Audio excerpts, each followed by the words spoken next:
굿모닝 YTN 3부 이어갑니다. 박근혜 정부 계엄령 문건 의혹과 관련해 조현천 전 국군 기무사령관에 대한 구속영장이 청구됐습니다. 5년 전 조 전 사령관의 도피로 중단됐던 수사가 본격적으로 재개된 건데 검찰이 어디까지 밝힐 수 있을지 관심입니다. 박정현 기자의 보도입니다. 박근혜 전 대통령의 탄핵 심판이 진행되던 지난 2017년 2월 작성된 이른바 계엄령 문건. 탄핵이 기각될 경우 폭동이 일어날 수 있다고 보고 무장병력을 투입하는 방안이 담겼습니다. 지난 2018년 문건이 공개되며 파문이 일었고 군과 검찰이 특별수사단을 꾸려 활동에 들어갔지만 핵심 인물로 꼽히는 조현천 전 국군기무사령관이 미국으로 떠나니 돌아오지 않아 수사는 흐지부지 마무리됐습니다. 그러나 조 전 사령관이 5년 만에 돌연 자진 귀국하면서 수사가 재개되는 모양새입니다. 입국과 동시에 조 전 사령관을 체포해 압송한 검찰은 이틀 연속으로 밤늦게까지 고강도 조사를 벌인 끝에 구속영장을 청구하며 신병 확보에도 나섰습니다. 검찰은 조 전 사령관이 계엄령 문건을 작성하라고 지시하고 한민구 당시 국방부 장관 등에게도 보고했다고 의심하고 있습니다. 특히 문건의 내용을 실제로 실행할 계획이 있었다는 걸 밝혀내야 내란 음모죄를 적용할 수 있어서 문건이 작성된 경위와 목적, 윗선 관여 여부 등을 규명하는 데 집중하고 있습니다. 이에 대해 조 전 사령관은 혐의를 대체로 부인하는 것으로 파악됐습니다. 그러나 해당 문건을 은폐하기 위해 허위 공문서를 작성한 혐의로 이미 벌금형을 확정받은 소강원 전 참모장의 판결문에는 조 전 사령관의 책임이 분명히 명시돼 있습니다. 조 전 사령관이 직접 문건을 위한 조직을 구성하고 문건 작성을 지시했다는 겁니다. 또 조 전 사령관이 장관에게 지시를 받았다고 말했다는 내용도 포함되어 있습니다. 5년 전에 조 전 사령관의 소재를 파악하지 못해 윗선 잡기에 실패한 만큼 이번엔 수사가 어디까지 뻗을 수 있을지도 관심입니다. 당시 조 전 사령관이 청와대를 수차례 드나든 사실도 확인된 가운데 검찰은 필요하면 박근혜 전 대통령 등을 조사하는 방안 역시 배제하지 않겠다는 입장입니다. YTN 박정현입니다. 행정사법부에 이어서 입법부인 국회의원들의 재산조사 결과 국회의원의 87%가 지난해보다 재산이 늘어난 것으로 나타났습니다. 현직 국회의원 가운데 가장 재산이 많은 사람은 안철수 의원으로 1,347억 원으로 나타났습니다. 보도에 이승배 기자입니다. 입법부를 이끌고 있는 국회의장단은 모두 재산이 늘었습니다. 김진표 국회의장이 4억, 김영주 부의장이 3억 4천만 원 증가했습니다. 아파트값과 공시지가가 올라가면서 재산이 늘었습니다. 정우택 부의장은 31억 원이 늘었는데 보유했던 땅 등을 팔았습니다. 여당 지도부도 마찬가지입니다. 김기현 국민의힘 대표는 재산이 2억 9천만 원 늘었습니다. 지난 당대표 경선 때 집중 공격을 받았던 울산 땅은 2천만 원 올랐고 상가와 아파트가 상승폭이 더 컸습니다. 주호영 원내대표는 1년 전보다 1억 1천만 원이 늘어났다고 신고했습니다. 민주당 이재명 대표는 전체 재산이 5천만 원 줄었습니다. 지난해 말 이해충돌 논란에 방산 주식 2억 3천만 원어치를 팔고 예금도 줄어든 영향이 컸습니다. 박홍근 원내대표는 아파트값 등이 오르면서 1억 7천만 원 증가했습니다. 정의당 심상정 의원은 아파트 공시가격이 올라 3억 7천만 원이 늘어 17억 8천만 원을 신고했습니다. 현역 국회의원 최고 부자는 예상대로 국민의힘 안철수 의원이었습니다. 총 재산은 1,347억 원으로 집계됐습니다. 당대표 경선을 치르면서 주식이 크게 떨어져 693억 원이 줄었는데도 1등이었습니다. 국회 공직자윤리위원회가 21대 현역 국회의원 재산 현황을 조사한 결과 재산이 늘어난 사람은 전체 87%에 달했습니다. 지난해보다 4%포인트 더 늘어났습니다. 70% 가까이가 1억 원 넘게 재산이 증가했고 10억 원 이상 늘어난 사람은 8명이었습니다.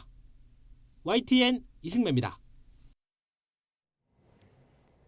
21대 현역 국회의원 가운데 15%가 서울 노른자 땅으로 불리는 강남 3구의 아파트를 가진 것으로 나타났습니다. 국회 공직자윤리위원회가 오늘 공개한 2023년 정기재산 변동 신고 자료를 보면 국회의원 296명 가운데 15.5%인 46명이 서울 서초와 강남, 송파의 아파트를 보유하고 있었습니다. 이 가운데 23명은 지역구가 수도권이 아닌데도 강남 3구에 아파트가 있었습니다.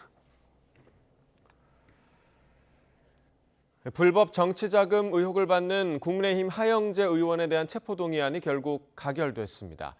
최근 이재명 대표 등 민주당 의원들에 대한 체포동의안이 잇따라 부결된 것과는 다른 결과인데 여야는 이를 두고 신경전을 벌였습니다. 김승환 기자입니다. 국민의힘 하영재 의원에 대한 체포동의안이 국회를 통과했습니다. 참석 국회의원 281명 중 160명이 찬성표를 던져 가결 정족수 141명을 훌쩍 뛰어넘은 겁니다. 국회의원 하영재 체포동의안은 가결되었음을 선포합니다.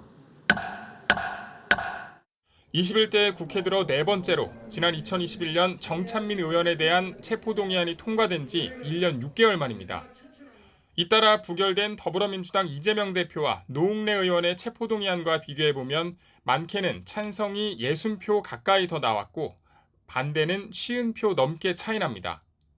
표결에 앞서 한동훈 장관은 불법 정치자금 수수 의혹을 뒷받침할 녹음 파일을 입수했다고 강조했고 7천만 원 받았습니다라고 인정하는 하 의원의 목소리가 그대로 녹음된 녹음 파일. 하 의원은 방어권을 보장해달라며 부결을 호소했지만 별다른 힘을 받지는 못했습니다. 법이 보장하는 방어권을 행사할 수 있도록 배려해 주시면 감사하겠습니다. 국민의힘은 사실상 가결로 당론을 모은 만큼 의원 대부분이 찬성표를 던진 것으로 보고 있습니다. 또 불체포 특권 포기 약속을 지켰다면서 더불어민주당과 이재명 대표를 직접 겨냥해 날선 비판을 쏟아냈습니다. 민주당은 대선 때도 그렇고 기회 있을 때마다 불체포 특권을 포기하겠다고 하고 지키지 않았다는 점을 국민들이 잘 보셨을 거라고 생각합니다. 더불어민주당은 이재명 대표 체포동의안이 정치 탄압인 만큼 하 의원과 다르다는 입장이고 국민의힘이 이중 플레이를 하고 있다며 역공을 펼쳤습니다. 이탈표가 다수 발생한 것으로 그렇게 보입니다. 전형적인 국민의힘 의원들의 이런 이중 플레이라고 생각됩니다. 하지만 원내가 반인 민주당이 이른바 이중잣대 논란에서 자유롭지 못하다는 평가가 나오는 가운데 민생 행보와 대여 공세에 고삐를 지는 이재명 대표의 사법 리스크 논란이 재점화되는 모양새입니다. YTN 김승환입니다. 지난 대통령 선거 과정에서 허위 발언을 한 혐의로 기소된 이재명 더불어민주당 대표가 대장동 사건 의혹이 불거진 이후 처음으로 유동규 전 성남도시개발공사 기획본부장과 법정에서 대면합니다. 유 전 본부장은 오늘 서울중앙지방법원에서 열리는 이 대표 선거법 위반 사건 재판에 증인으로 출석해 이 대표가 고 김문기 성남도시개발공사 처장을 몰랐다고 한 발언과 관련한 사실관계에 대해 증언을 할 예정입니다. 최근 이 대표의 불리한 진술을 쏟아내고 있는 유 전 본부장이 이 대표와 법정에서 대면하는 건 대장동 사건이 불거진 뒤 처음입니다. 앞서 유 전 본부장은 이 전 대표를 겨냥해 혐의를 인정하고 거짓말 좀 그만했으면 좋겠다며 호주 출장 당시에도 이 대표는 2인 카트에 김 전 처장과 단둘이 타기도 했다고 주장했습니다. 이 대표는 재작년 12월 언론 인터뷰에서 대장동 개발 실무를 맡았던 고 김문기 전 처장을 몰랐다고 언급해 허위 사실을 공표한 혐의로 재판을 받고 있습니다. 정부와 여당이 내일부터 적용되는 2분기 전기가스요금 인상안을 논의합니다. 국민의힘 박대출 정책위의장은 오늘 국회에서 산업통상자원부 등 정부 관계자들과 만나 전기가스요금 관련 당정협의회를 엽니다. 그제도 협의회를 열었던 당정은 에너지 공기업들의 실적 악화로 요금 인상이 불가피하다는 데 공감대를 이뤘는데 오늘 최종 요금 인상 폭과 취하층 지원 대책 등이 발표될지 관심이 쏠립니다. 학교 급식과 돌봄 등 업무에 종사하는 비정규직 노동자들이 오늘 하루 총파업에 들어갑니다. 전국 학교 비정규직 연대회의는 오늘 서울 용산 대통령실과 전국 17개 시도교육청 앞에서 동시 집회를 열고 정규직과의 임금 차별 해소 등을 촉구할 계획입니다. 연대회의는 교육부 그리고 전국 17개 시도교육청과 7개월 넘게 집단 임금 교섭을 이어가고 있지만 기본급 인상이나 명절 휴가비 지급 규모 등을 두고 좀처럼 합의에 이르지 못하고 있습니다. 교육당국은 급식을 간소화해 빵과 우유 등 대체식을 제공하거나 도시락을 지참하게 하고 돌봄 업무는 교직원이 대신 맡게 하는 방식으로 대응하겠다는 방침입니다. 북한과 러시아 간에 무기와 식량을 맞바꾸는 거래가 이루어지고 있다는 미국 백악관의 발표가 나왔습니다. 슬로바키아인 무기 거래상이 중간 다리 역할을 한 것으로 지목하며 제재 명단에 올렸다고 밝혔습니다. 워싱턴에서 권준기 특파원입니다. 백악관 국가안보회의는 북한과 러시아 간 무기 거래에 대한 새로운 정보가 있다며 브리핑을 시작했습니다. 북한이 러시아에 24가지 이상 다양한 무기를 지원하고 러시아는 북한에 식량을 제공하는 거래가 이루어지고 있다는 겁니다. Russia is seeking to send a delegation to North Korea, and that Russia is offering North Korea food in exchange for munitions. 백악관은 북한과 러시아 간 비밀 계약의 중개인으로 슬로바키아인 무기 거래상을 지목했습니다. 미 재무부는 이 무기 거래상이 지난해 말부터 평양과 모스크바를 잇는 거강꾼 역할을 해온 것으로 확인하고 제재 대상에 올렸습니다. At the center of this effort is an arms dealer by the name of Ashat Merkachev. With the support of Russian officials, Mr. Merkachev has been attempting to broker a secret arms agreement between Russia and North Korea. 미 국무부도 북한과 러시아 간 무기 거래가 추가로 이루어지고 있다는 사실을 확인하고 감시를 강화하겠다고 밝혔습니다. 또 북한으로 흘러가는 식량과 원자재 등은 핵과 미사일 개발에 쓰인다며 유엔 안보리 제재 위반이라는 점을 분명히 했습니다. And we will continue to take actions that deny the DPRK and other inputs that Pyongyang can utilize to further develop its weapons for mass destruction and ballistic missiles program. 미국 언론은 월스트리트저널 기자가 러시아에 구금된 지 얼마 안 돼 북한 무기 거래와 관련한 백악관 발표가 나온 점을 주목하며 러시아에 대한 압박의 일환으로 해석했습니다. 워싱턴에서 YTN 권윤기입니다. 정부가 북한 이탈 주민 500여 명의 증언을 바탕으로 작성한 2023 북한 인권 보고서가 오늘 공개됩니다. 통일부는 2017년부터 2022년 사이에 탈북한 주민 508명이 증언한 1,600여 개 인권 침해 사례를 바탕으로 보고서를 작성했다며 북한에서 공권력에 의한 자의적 생명 박탈이 존재하는 것으로 나타났다고 밝혔습니다. 일부 공개된 내용을 보면 즉결 처형 사례에 대한 증언이 지속적으로 수집됐고 살인 같은 강력 범죄뿐 아니라 마약 거래, 한국 영상물시청 유포, 종교 미신 행위 등의 행위에 대해 사형이 빈번하게 집행됐다는 증언들이 담겼습니다. 지난해 12월 북한 무인기 영공 침범 당시 추락한 공군 KA-1 공중통제 공격기의 사고 원인은 정비 불량과 공군 조종사의 미흡한 조치 때문으로 파악됐습니다. 공군은 KA-1의 추락 사고 조사 결과에서 사고 항공기가 이륙 직후 연료 조절 장치 이상으로 엔진이 비정상적으로 작동했는데 조종사는 이를 엔진이 정지한 것으로 잘못 판단했다고 밝혔습니다. 이후 조종사가 비상처치를 하는 과정에서 조작을 미숙하게 해 항공기를 정상 회복시키지 못했고 고도와 속도가 급격히 떨어지면서 이륙 1분 만에 추락했다고 전했습니다. 조사 결과 당시 엔진은 추락할 때까지 가동되고 있었고 엔진 정지 상황을 알려주는 경고등과 주의등도 모두 켜지지 않았습니다. 어제 오전 경기도 화성의 한 아파트에서 어머니가 6살 아들을 살해하고 극단적 선택을 시도한 것으로 추정되는 사건이 벌어졌습니다. 간밤에는 전국 곳곳에서 났던 산불을 끄기 위한 야간 진화 활동이 계속됐습니다. 사건 사고 소식 정현우 기자가 정리했습니다. 어제 오전 11시 반쯤 경기도 화성 아파트에서 숨진 6살 아들과 의식을 잃은 40대 엄마가 경찰에 발견됐습니다. 아내가 연락이 안 닿자 집을 다시 찾은 아이 아버지가 현장을 발견하고 119 신고 전화를 건 겁니다. 경찰은 여성이 아이를 살해한 뒤 극단적 선택을 시도한 것으로 보고 있습니다. 외부 침입 흔적이 없고 스트레스를 호소하는 등 내용이 담긴 여성의 유서도 발견됐습니다. 그 애가 남자인데? 네, 많이 봤죠, 보기는. 같이 다니는 거 보면 되게 좋아하는데. 경찰은 여성이 의식을 찾는 대로 조사하고 아이 시신을 부검해 정확한 경위를 파악할 계획입니다.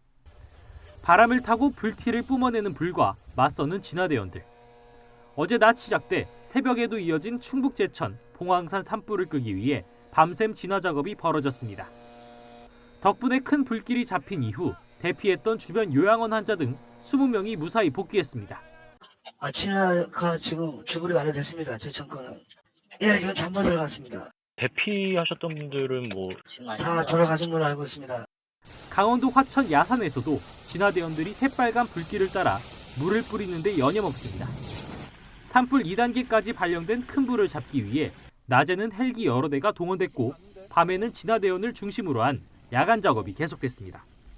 경기도 포천 산불을 끄려는 진화활동도 날을 넘겨가며 이어졌는데 혹시 모를 사태에 대비해 주변 군부대 창고에 있던 탄약이 다른 곳으로 이송되기도 했습니다. YTN 정현우입니다. 경기 평택시에 있는 고등학교에서 남학생이 같은 반 학생 2명에게 7개월에 걸쳐 학교 폭력을 당했다는 제보가 들어왔습니다. 가해 학생들은 피해 학생에게 멍이 빠지면 얘기하라며 반복적으로 폭행했는데 이들에게 내려진 처분은 출석 정지 5일에 그쳤습니다. 황보혜경 기자가 보도합니다. A군이 고등학교 1학년이던 지난해 5월 악몽은 시작됐습니다. 같은 반 남학생 2명이 A군의 외모를 비하하며 욕설을 하는 등 언어 폭력을 가한 겁니다. 저희 아이가 좀 등치가 있다 보니까 야 돼지 먹지 마. 그러면 때리면서 너는 때려도 안 아프지? 곧이어 물리적인 폭행도 뒤따랐습니다. 가해 학생들은 쉬는 시간이나 점심시간이 되면 교실에서 A군의 팔과 배, 허벅지 등 몸 곳곳을 주먹과 발로 때렸습니다. 맞아서 멍이 들자 멍이 빠지면 다시 얘기하라며 며칠 뒤에 또 때리길 반복한 것으로 확인됐습니다. 그러니까 니네 때문에 멍 들어서 때리지 마. 야, 멍 빠지면 얘기해. 그랬대요. 그리고 그 얘기 있고 나서 한 3, 4일 있다 다시 시작되는 거죠.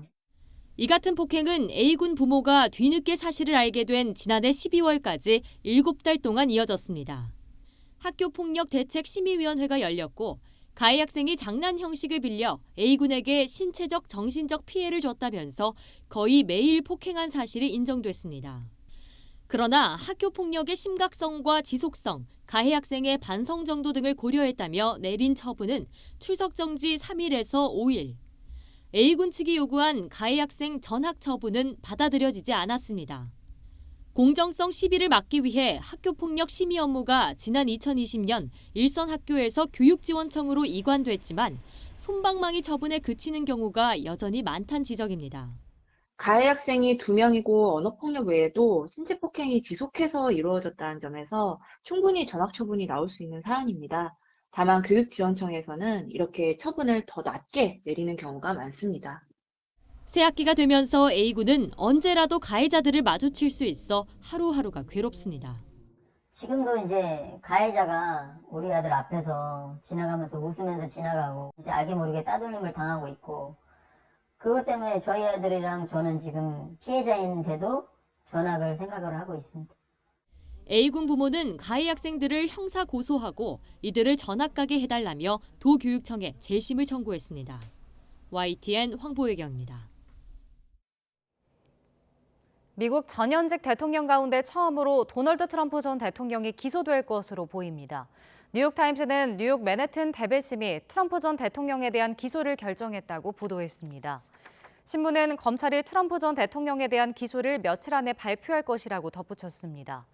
맨해튼 지방검찰청은 트럼프 전 대통령이 지난 2016년 대선을 앞두고 성인 배우와의 성관계 폭로를 입막음하기 위해 $13만 달러를 지급했다는 의혹을 수사해왔습니다. 전세 사기를 막기 위해 공인중개사의 처벌을 강화하는 법안이 국회 본회의를 통과했습니다. 국회는 본회의에서 공인중개사법, 주택임대차보호법 개정안을 의결했습니다. 공인중개사법 개정안은 금고 이상형의 집행유예를 선고받은 공인중개사가 유예기간이 끝난 뒤에도 2년 동안 활동할 수 없도록 하고 주택임대차보호법 개정안은 임차인이 임차주택 정보와 임대인의 미납세액 등을 열람할 수 있게 하는 내용입니다. 230인 기권 2인으로 폭락 사태를 빚은 테라 루나 발행사의 공동 창업자 신현성 씨에 대해 검찰이 지난해 말에 이어 2번째로 구속영장을 청구했지만 법원에서 또 기각됐습니다. 법원은 사실관계가 상당 정도 규명된 것으로 보인다면서도 증거인멸 우려가 있다고 보기 어렵고 혐의에 대해 다툴 여지가 있다며 신 씨의 구속 필요성을 인정하지 않았습니다. 보도에 윤성훈 기자입니다. 테라루나 발행사 테라폼랩스의 공동 창립자이자 소셜커머스 팀원 창업자인 신현성 전 차이코퍼레이션 총괄대표. 구속 전 피의자 신문을 5시간 넘게 받고 나오면서 취재진 질문엔 아무런 답을 하지 않고 떠났습니다. 어떤 부분 위주로 소명하셨는지 한 말씀만 부탁드립니다.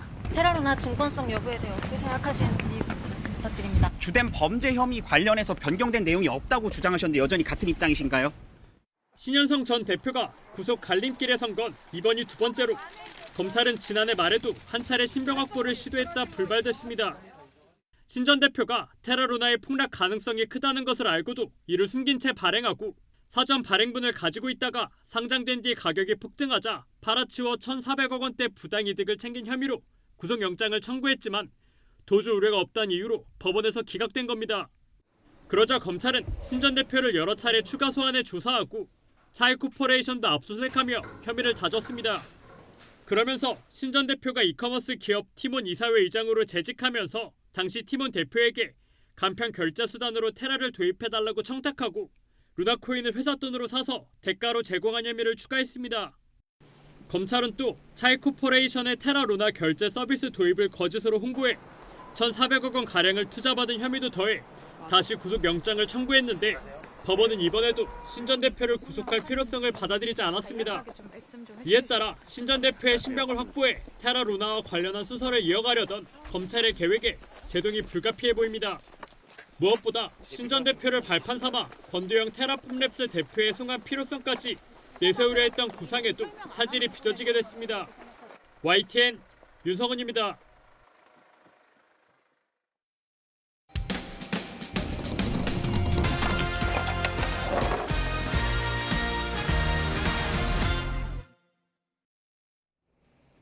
최근 YTN은 상습 사기 혐의로 재판에 넘겨진 인테리어 공사 업자 사건을 보도했습니다. 법원에서 구속영장이 기각돼 검찰 조사를 받는 중에도 사기 행각이 이어진 것으로 조사됐는데요. 경찰이 보도 후에 추가로 접수된 범행들을 모아 다시 구속영장을 신청했는데 그 결과에 피해자들이 다시 울분을 터뜨리고 있습니다. 제보는 Y 양동훈 기자입니다. 공사비를 미리 달라고 한 뒤 시간을 끌다가 잠적하는 수법으로 피해자들에게 4억여 원을 가로챈 혐의인데요. 검찰 수사 중에도 인테리어 업자의 사기 행각이 이어지고 있다는 YTN 보도 뒤 경찰에 추가 피해 신고가 잇따르고 있습니다. 충남 홍성에서는 이를 모른 채 지난달 피의자 이모 씨에게 인테리어 공사를 맡겼다가 1,480만 원을 떼었다는 신고가 더해졌습니다. 20일 이상은 지연되면서 저희가 이제 영업방해도 생겼고, 그래서 이제 새로운 업체에 찾아가지고 의뢰를 맡겼을 때 1,000만 원 이상 지금 현재 돈이 더 들어가는 상태에. 범행 수법은 더 대담해져서 하청업체를 상대로 한 사기로까지 번졌습니다. 충남 보령의 한 공사업체는 며칠 전 이 씨 부탁을 받고 욕실 공사를 해줬는데 공사 대금을 한 푼도 못 받을 처지가 됐습니다. 여기 자재도 다 제 돈으로 다 샀거든요.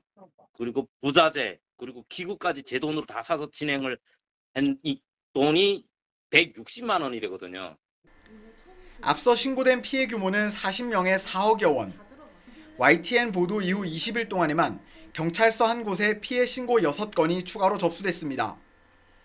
충청권뿐 아니라 수도권과 호남 등지로 피해 신고가 확대되자 경찰은 추가 피해를 막기 위해서라도 이 씨를 구속해야 한다며 최근 다시 영장을 신청했습니다.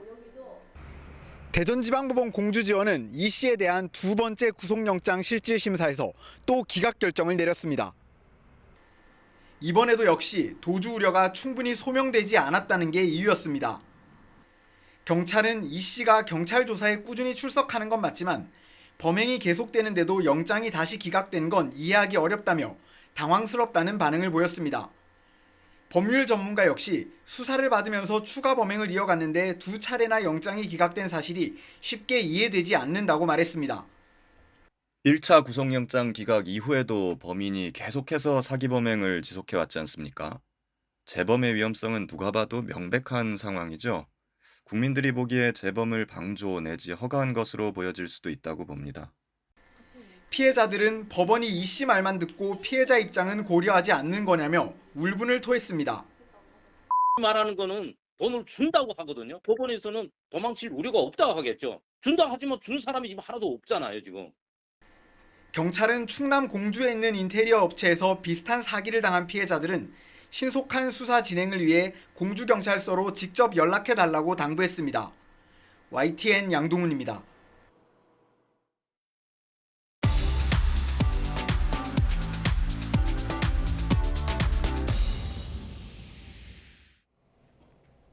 네, 경제 소식을 빠르고 친절하게 전달해 드립니다. 오늘 굿모닝 경제는 이인철 참좋은경제연구소장과 함께하겠습니다. 어서 오세요. 어서 오십시오.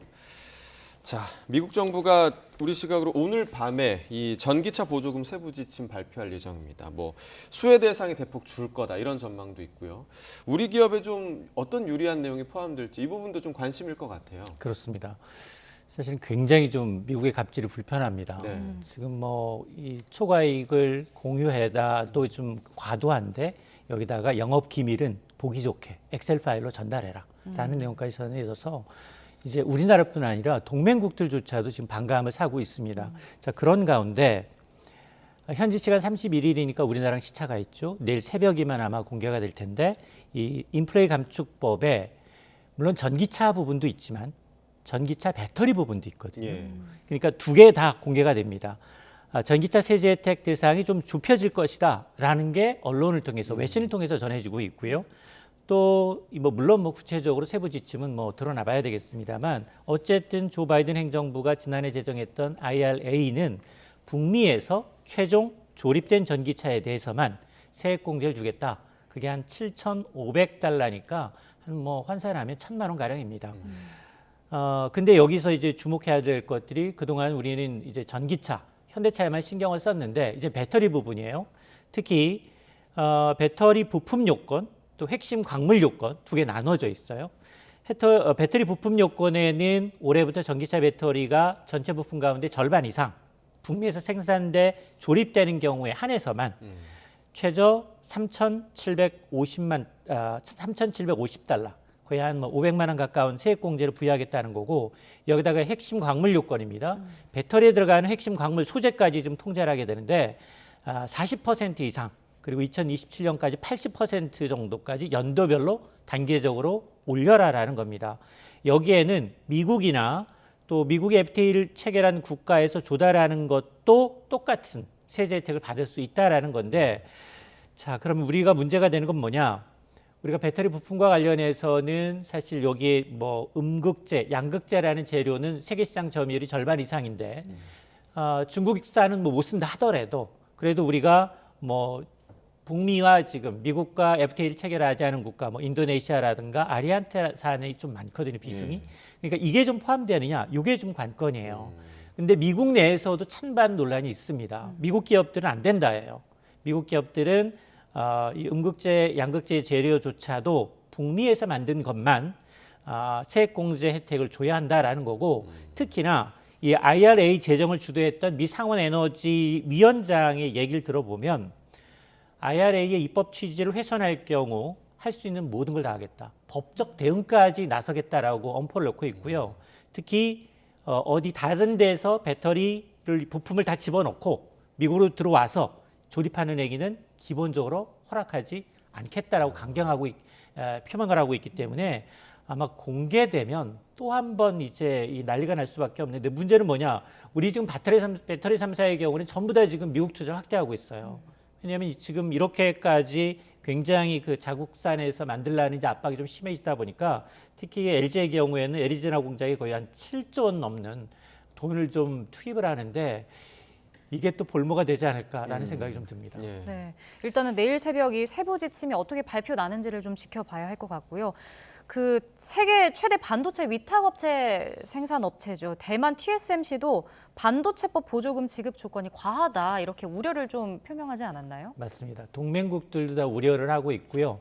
지금 대만 반도체의 이제 류더인 마크리우 이제 이 TSMC 회장이 지금 반도체 산업협회가 주최한 이제 컨퍼런스에서 기자들이 최근에 발표됐던 미국의 반도체법과 관련해서 받아들일 수 있냐라는 질문을 하니까 지금 일부 조건들은 받아들일 수 없는 조건들이 있다라는 겁니다. 그러면서 아직 미국 정부가 논의하고 있고 계속 대화를 할 것이다.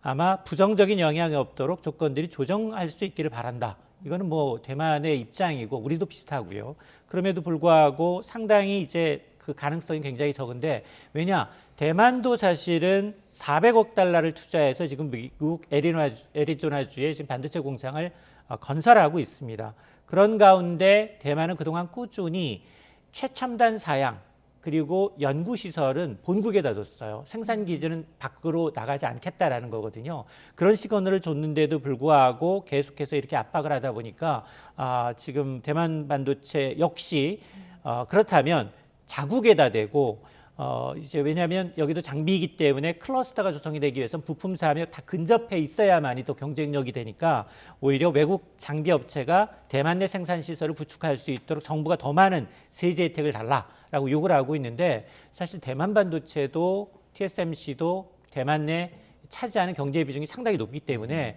대만 정부도 아마 이를 수용할 가능성이 상당히 높습니다. 네. 자, 보조금 안 받기도 좀 애매하고 좀 조건 까다롭고 굉장히 좀 애매한 상황이 아닌가 앞으로 좀 지켜봐야 될 것 같습니다. 요즘에 은행 점포 찾기가 국내에 좀 쉽지가 않습니다. 뭐 비대면 업무도 늘어났고 요즘 모바일 뱅킹 하는 분들 굉장히 많잖아요. 그래서 이제 점포 수가 많이 줄긴 했는데 금융당국이 이 지점 폐쇄하는 거에 좀 제동을 걸었나 봐요. 맞습니다. 사실은 금융위원장보다 금융감독원장이 이렇게 조명을 받기는 쉽지 않거든요. 네. 여기도 또 이복현 금융감독원장이에요. 어제는 뭐 이제 5, 6월 정도 되면 상반기에 금리 더 낮아질 수 있다, 대출금리.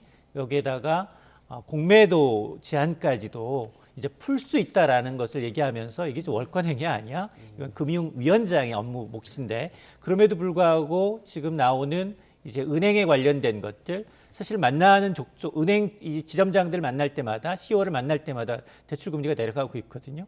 그러니까 이제 소비자들 입장에서는 굉장히 이제 긍정적인 건 맞습니다. 특히나 이제 이 은행 폐쇄와 관련해서는 접근성이 떨어지고 있는 것도 맞거든요. 최근 지난해 9월 말 기준 4대 은행의 지점수를 얼마나 줄였는지를 따져봤더니 최근 3년 동안 1년 전보다 1,200곳이 줄었습니다.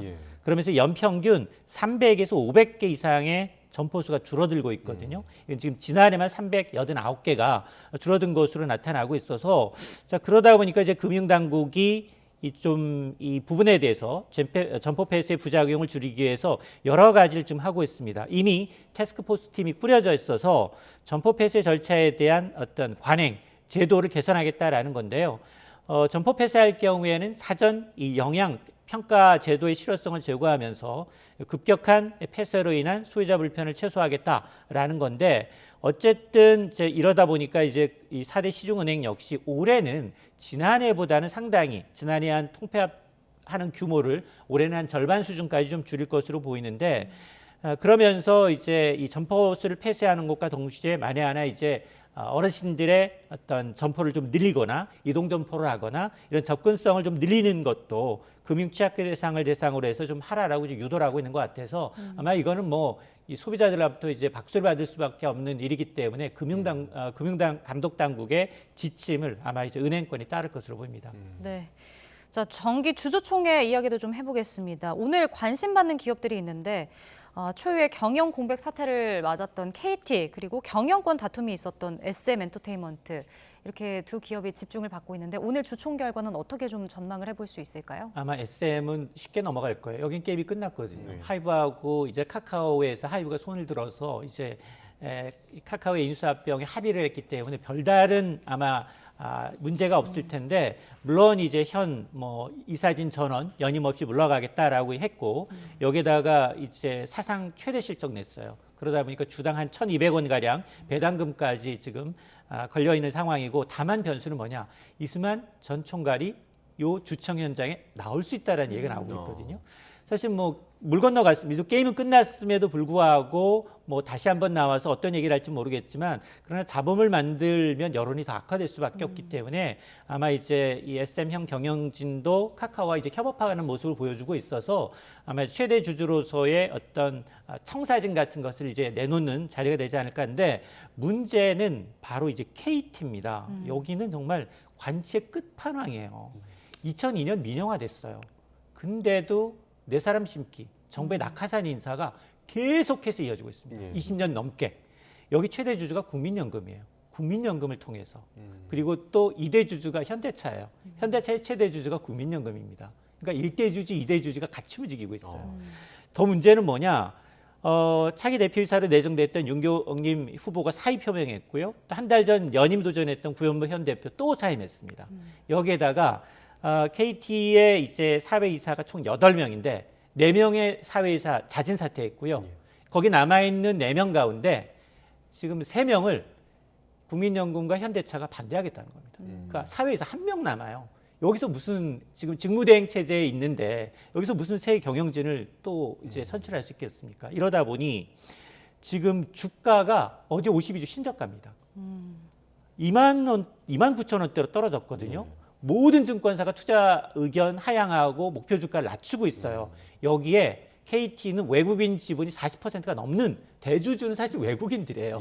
그럼에도 불구하고 지금 국민연금을 내세워서 이제 굉장히 갑질하고 있는 모습이 보여서 아마 여기 지금 제가 한번 주주 게시판에 좀 들어가 봤어요. 들어가 봤더니 이런 얘기가 있습니다.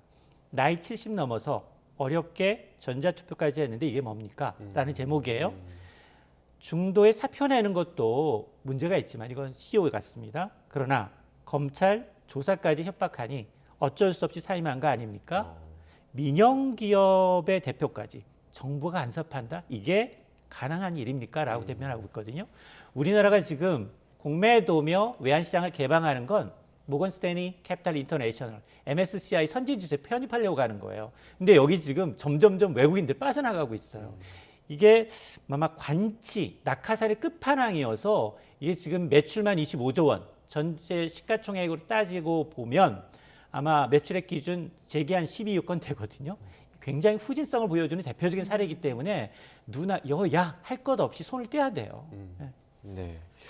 자, 그리고 부동산 얘기도 좀 해보겠습니다. 전국 지금 미분양 주택 10년 2개월 만에 최대치를 기록했다고 하는데, 그러니까 준공 후에 미분양을 하는 그 악성 미분양도 굉장히 좀 큰 폭으로 늘었다고 하네요. 그 후자가 더 큰 문제예요. 네. 무려 2자릿수 한 달 새 늘었어요. 물론 뭐 물량 자체가 뭐 크다라고 얘기할 수는 없지만 그 증가폭이 크다라는 데 눈여겨볼 대목인데요.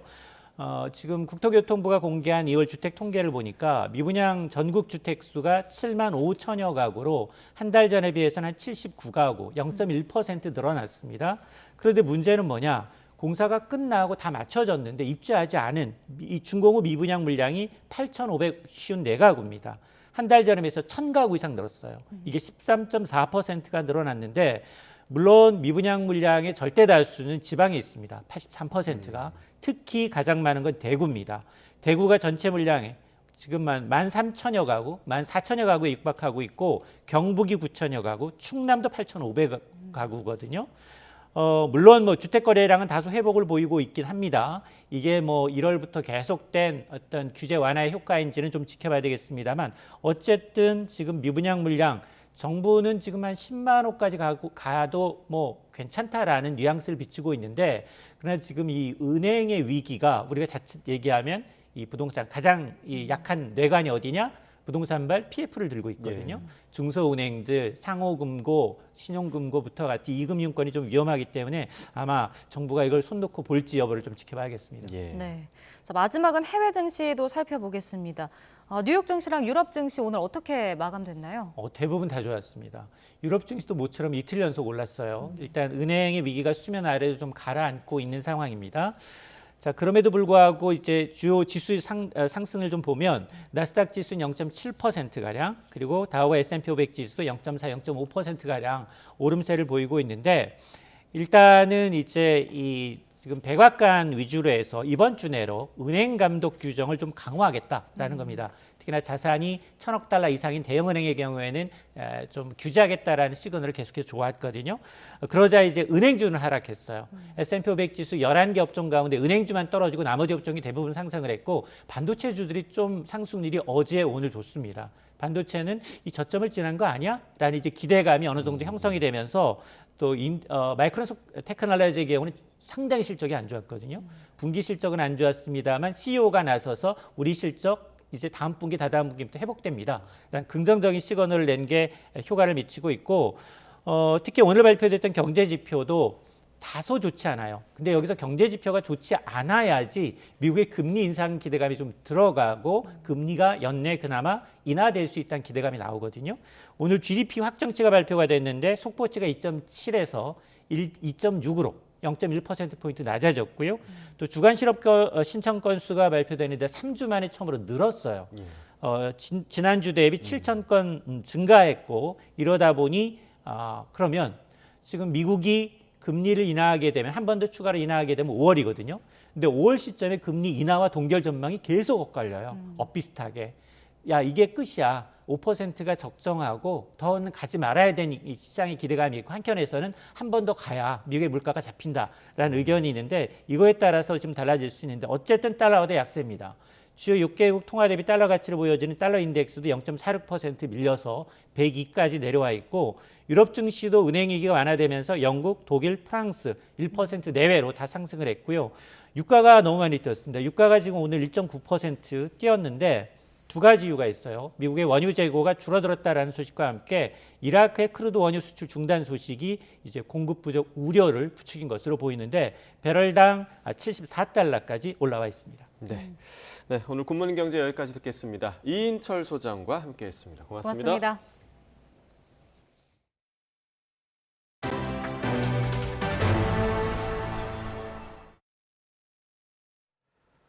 네, 지난해 발생한 이상기후에 대한 정부 차원의 종합보고서가 나왔습니다. 중부 폭우, 남부 가뭄이 대표적인 이상기후로 꼽혔는데요. 상반된 기상이변의 동시 출현을 두고 기후변화를 넘어 기후위기 시대에 진입했다는 신호로 보는 시각이 많습니다. 김민경 기상재난전문기자가 분석해봤습니다. 지난해 8월 8일 장마가 지난 뒤 서울의 모습입니다.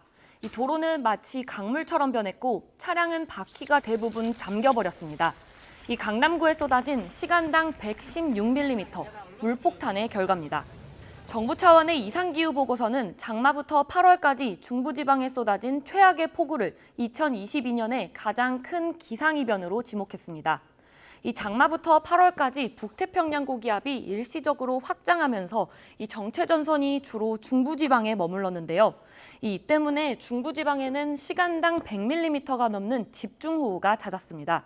이로 인해서 8월 한 달에만 중부지방에 총 19명의 인명피해와 3,154억 원의 재산 피해가 발생했습니다.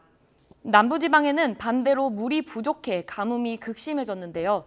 6월부터 12월까지 기상가뭄이 계속되면서 1974년 이후 가장 많은 227.3일의 가뭄 일수를 기록했습니다.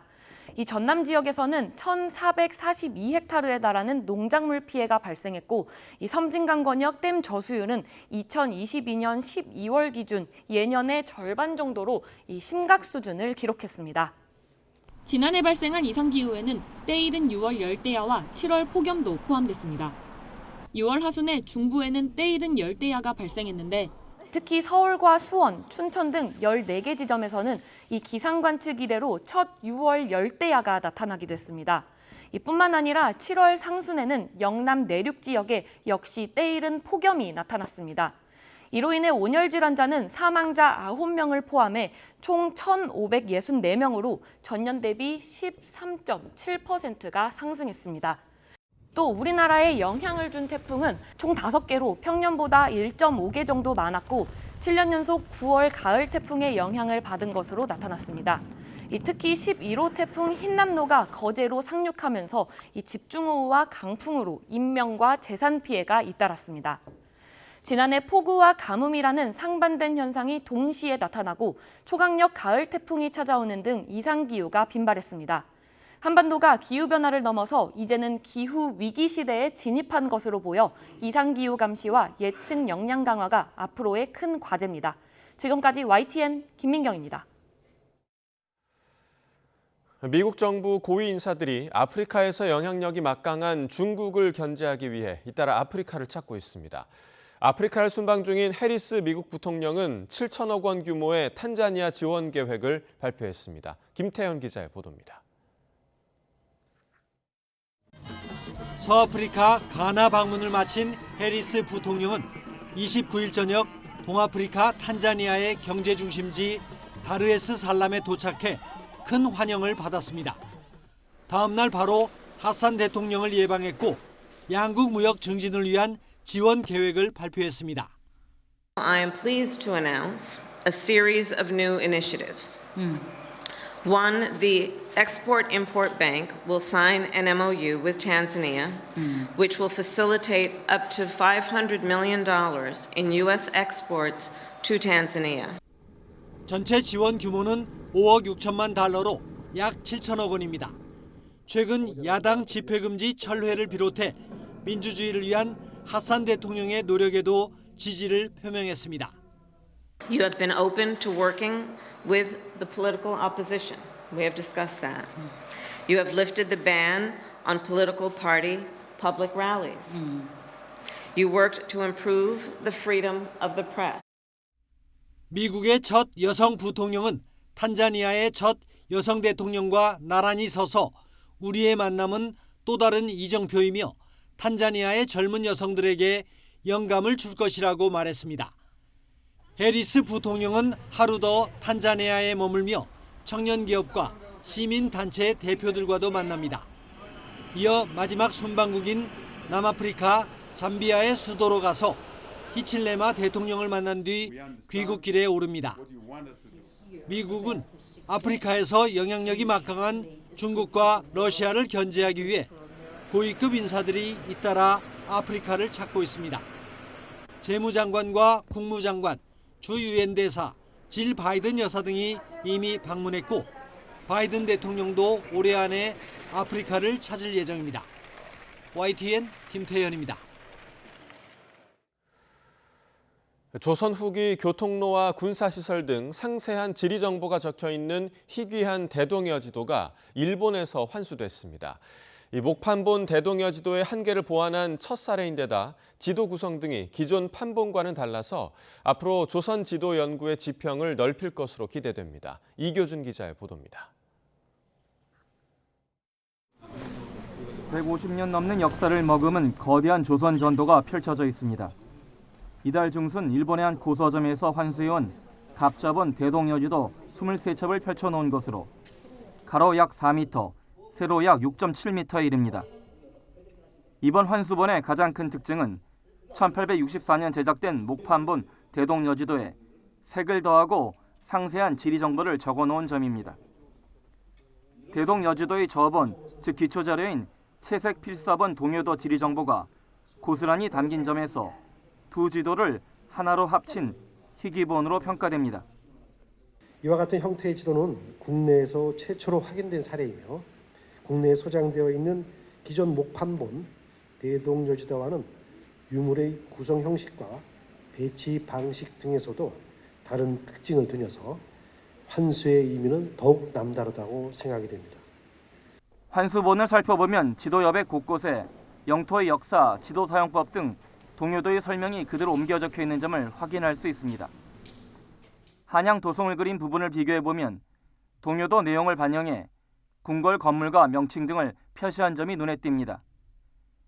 기존 판본과 달리 백두산 정계비와 군사시설 간 거리, 울릉도로 가는 배의 출발지와 소요 기간 등이 상세히 적혀 있습니다. 어찌 보면 대동여지도의 완성을 시도를 하는, 그래서 더 어떤 대동여지도가 빠진 부분을 보완을 하는 그런 의미에서 이제 필사를 한 것으로 추정을 하고 있습니다. 또 기존 판본에서 두 면에 걸쳐 있던 삼척과 울릉도 일대가 한 면으로 축소 배치되는 등 지도 구성과 배치 형식이 다른 점도 주목됩니다.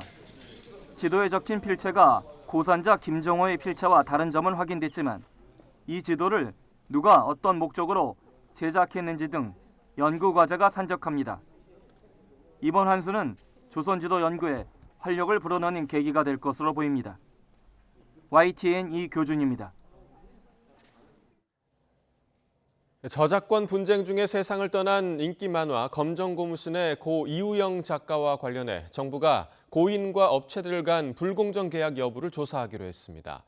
문화체육관광부는 특별조사팀을 설치하고 이우영 작가가 생전에 출판 캐릭터 업체와 맺었던 계약이 예술인권리보장법에 위반되는지 여부를 전면 조사한다고 밝혔습니다. 조사 결과 불공정 행위를 비롯한 예술인권리보장법 위반이 발견되는 경우 출판사 등에 대한 시정명령과 수사 의뢰 등 조치가 뒤따르게 됩니다. 순천만 국제정원 박람회가 내일부터 시작됩니다. 10년 만에 열리는 우리나라에서 가장 긴 국제 행사인데요. 순천이 기후변화에 대응하고 남해안 관광벨트의 중심으로 우뚝 서는 계기가 될 것으로 기대되고 있습니다. 김범한 기자가 보도합니다. 순천 동천을 미끄러지듯이 나아가는 정원 드림호.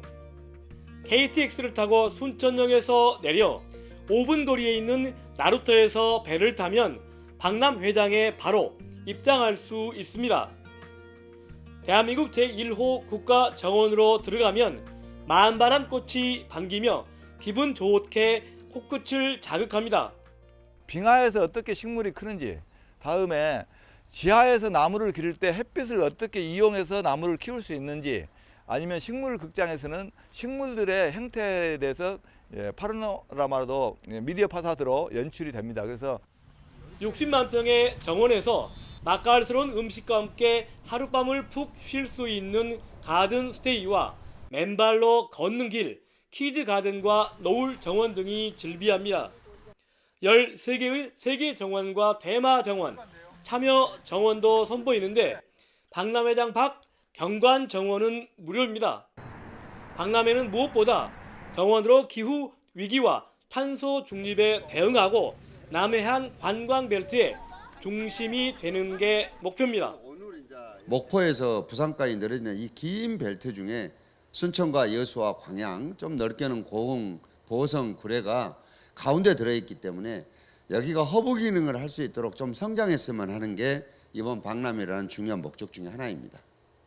많은 사람이 찾는 만큼 교통관리 등 안전에도 만전을 기하고 장기간 관람객을 맞이하는 직원들의 건강을 위해 검진 항목을 대폭 늘리고 영양제까지 지급했습니다. 우리나라 국제행사 최초로 반려견을 3시간 동안 맡아주고 일부 구역은 직접 데리고 들어갈 수도 있습니다. 순천만 국제정원 박람회의 주제는 정원의 삽니다입니다. 내일 개막해서 7달 동안의 대장정에 들어가는데요. 순천만 국제정원 박람회에 오셔서 정원의 여유로운 삶을 만끽하시는 것은 어떨까요? YTN 김범환입니다. 치킨과 피자 대신 사람들이 기부한 쌀이나 생활용품을 실어 나르는 배달 라이더들이 있습니다. 음식을 사러 나오기조차 어려운 취약계층을 위해 자원봉사에 나선 건데요. 골목 곳곳을 돌며 복지 사각지대를 찾는 일도 돕기로 했습니다. 김근우 기자가 만나봤습니다. 12년차 배달 라이더 이성만 씨. 오늘은 좀 더 특별한 배달을 준비합니다. 치킨이나 피자집 대신 기부받은 물건을 저소득층에 전달하는 푸드뱅크를 찾아가 쌀과 라면을 짐칸에 싣습니다. 목적지는 결식아동이나 홀몸노인 등 어려운 이웃입니다. 직접 푸드뱅크를 찾아가기 어려운 이들에게 물건을 전해주는 배달 천사가 된 겁니다. 안녕하세요. 배달 천사입니다. 식품 배달 왔습니다. 네, 맛있게 드시고 건강하세요. 한참을 다니고도 배달비 한 푼 받지 못하지만 마음만큼은 어느 때보다 따뜻합니다. 매일 음식만 배달하는 라이더로서 오늘은 어려운 이웃에게 보탬이 되어서 기쁘고 행복합니다. 불러만 주신다면 언제든지 달려와서 하겠습니다. 이 씨와 함께 자원봉사에 나선 라이더들은 모두 100여 명. 취약가구 240여 곳에 기부 물품을 배달합니다. 배달하는 동안 숨어있는 복지 사각지대를 찾는 데도 도움을 줄 계획입니다. 저희가 이제 동네 구석구석을 잘 알고 있고 그리고 이제 저희가 그 배달은 잘하지 않습니까? 저희 재능이고 그렇기 때문에 그 재능으로 정말 힘든 사람을 위해서 저희가 봉사를 하게 되면 저희도 이제 대구 시민의 일원으로서 좀 더 이제 자부심도 이제 느끼고 부족한 사회 안전망을 직접 메꿔보겠다며 손을 맞잡은 배달 라이더들. 이들의 열정이 어려운 이웃에게 큰 힘이 되고 있습니다. YTN 김근우입니다. 자다 깨서 화장실을 갈 때 깜깜한 상태에서 앞이 보이지 않아도 걸을 수 있는 걸 드림워크라고 하는데요. 국내 연구진이 마치 사람의 드림워크처럼 시각과 촉각 센서 없이도 다양한 환경에서 넘어지지 않고 움직일 수 있는 로봇을 개발했습니다. 보도에 양혜영 기자입니다. 안데르슨 사족보행 로봇이 계단을 올라갑니다.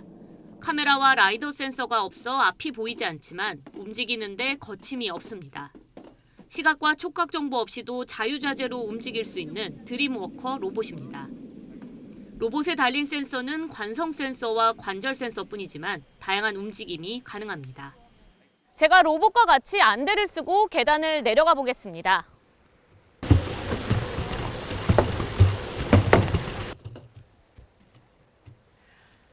사람이 보지 않아도 과거 경험을 통해서 계단을 내려갈 수 있는 것처럼 개발한 로봇 역시 보이지 않아도 발이 닿는 순간 지형 정보를 상상해 움직일 수 있습니다. 시뮬레이션을 통해 1000대의 로봇이 계단이나 나무 뿌리, 미끄러운 바닥 등 다양한 환경에서 움직이는 상황을 강화학습한 덕분입니다. 기존에는 강화학습 후에도 실제 로봇에 적용하기 위해 별도의 수정 과정이 필요했지만 개발한 기술은 이런 과정 없이 다양한 로봇에 바로 적용할 수 있습니다. 하드웨어랑 시뮬레이션 실제 로봇 간의 차이 때문에 그런 별도의 파라미터를 바꿔주는 작업이 필요한데요. 저희 같은 경우에는 실제랑 비슷한 환경에서도 다 되게끔 다양한 환경에서 했기 때문에 드림워커 로봇은 처음 접하는 노면이라도 기존에 학습한 환경 중 어느 것과 유사한지를 판단해 움직이는데 반응 속도는 1000분의 1초로 매우 빠릅니다. 전혀 새로운 환경에 들어가게 되면 사실 처음에는 좀 헤맬 수 있습니다. 그런데 자기가 이때까지 학습했던 것 중에서 가장 비슷한 것을 이제 상상을 하게 되고요. 이 상상했던 그런 환경에 맞는 제어 입력을 또 이제 출력을 하게 되겠고요. 연구진은 개발한 로봇이 시간과 날씨 등 외부 조건에 영향을 받지 않고 안정적으로 보행이 가능한 만큼 화재와 같은 재난 상황에서의 임무 수행에 활용될 것으로 기대했습니다. YTN 사이언스 양우영입니다. 연일 맑고 따뜻한 날씨가 이어지며 전국 곳곳으로 봄꽃들이 만발했습니다. 진해 여자천과 부산 남천동에 이어서 서울 윤준로의 벚꽃도 절정에 달했는데요. 날은 점점 더 따뜻해져서 주말 동안 봄꽃 나들이 즐기기 좋겠습니다. 우선 오늘 서울 기온은 낮 기온이 23도까지 올라 어제보다 2도가량 높겠고 주말인 내일은 26도까지 올라서 올봄 들어 가장 따뜻하겠습니다. 하지만 맑은 날씨 속 기온이 크게 오르며 대기 건조함은 더욱 심해지고 있습니다. 내륙 곳곳에 건조주의보가 이어지고 있는 만큼 불씨 관리 잘 해주시기 바랍니다. 또한 중서부와 영남 지역은 미세먼지도 주의하셔야겠습니다. 대기가 정체되면서 주말인 내일까지 대기질이 탁한 곳이 많겠습니다. 현재 기온 살펴보면 서울 7.6도, 대전은 5.3도 등 어제보다 쌀쌀함이 덜하고요. 낮 기온은 서울이 23도, 대전과 대구 25도, 광주는 27도로 어제보다 1에서 3도가량 높겠습니다. 맑고 따뜻한 날씨가 계속되다가 다음 주 화요일과 수요일 사이 전국에 건조함을 해소해줄 단비 소식이 있고요. 비가 내린 뒤에는 기온이 다소 내려갈 전망입니다. 날씨였습니다. 네, 이상으로 금요일 굿모닝 YTN 마칩니다. 잠시 후 뉴스라이더가 방송됩니다. 시청해주신 여러분 고맙습니다.